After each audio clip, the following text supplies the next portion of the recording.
안녕하세요. 여성의 건강과 삶의 질을 함께 고민하는 산부인과 전문의 의학박사 박혜성입니다. 오늘은 정말 문의가 많은 주제죠. 바로 질 필러입니다. 인터넷에는 너무 단순한 정보가 많지만 실제로는 종류, 적응증, 사용 위치에 따라 결과가 크게 달라집니다. 그래서 질 필러 종류와 차이점을 정확하게 정리해 드리겠습니다.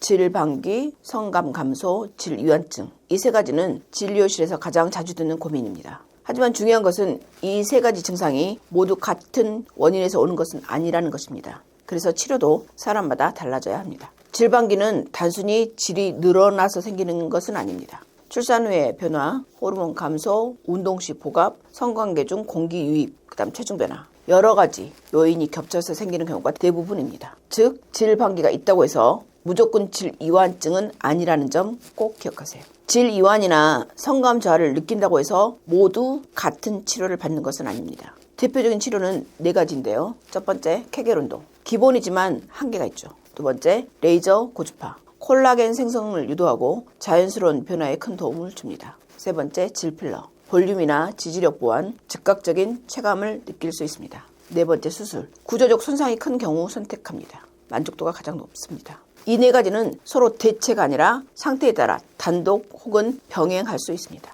가장 많이 듣는 질문이죠. 뭐가 더 좋아요? 정답은 상태에 따라 다릅니다. 질 필러는 볼륨이 부족하거나 지지력 보완이 필요한 경우에, 질 레이저는 점막의 탄력, 수축력 개선이 필요한 경우에 선택합니다. 실제 진료에서는 두 가지를 함께 병행하는 경우가 많습니다. 현재 임상에서 사용하는 질 필러 중에 가장 흔한 것은 세 가지인데요. 뭐가 있을까요? 첫 번째, 히알루론산이죠. 가장 익숙한 성분입니다. 부드럽고 자연스러워서 초보자나 가벼운 볼륨 보완에 적합합니다. 다만 질은 움직임이 많아서 유지 기간이 짧을 수 있는 것이 단점입니다. 이 점은 알고 시행해야 합니다. 두 번째, 덱스트란 계열 필러인데요. 단순히 채우는 게 아니라 지지 구조를 만들어주는 필러입니다. 볼륨 효과가 크고 유지 기간도 긴 편입니다. 대신 촉감은 조금 단단하게 느껴질 수 있습니다. 세 번째, 동종진피 콜라겐 필러인데요. 최근에 선호도가 높은 필러입니다. 자연스러운 탄성과 조직 친화성이 장점입니다. 다만 완전히 내살이 된다는 표현은 과장일 수 있고 개인에 따라서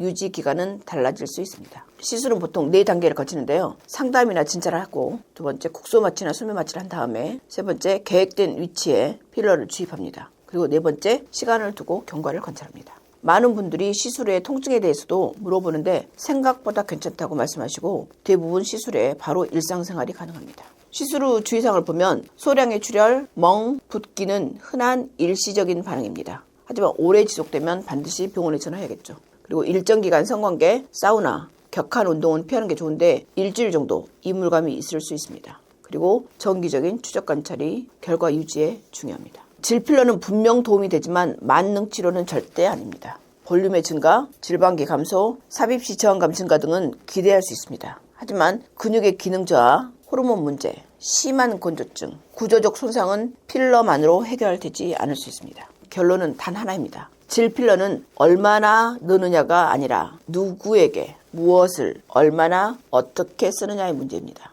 그래서 정확한 진단을 하고 충분한 상담을 한 후에 적합한 필러를 선택하고 그리고 단계적인 접근, 이 네 가지가 만족도를 결정합니다. 혼자 고민하지 마시고 숙련된 전문의와 상담하는 것이 가장 중요합니다.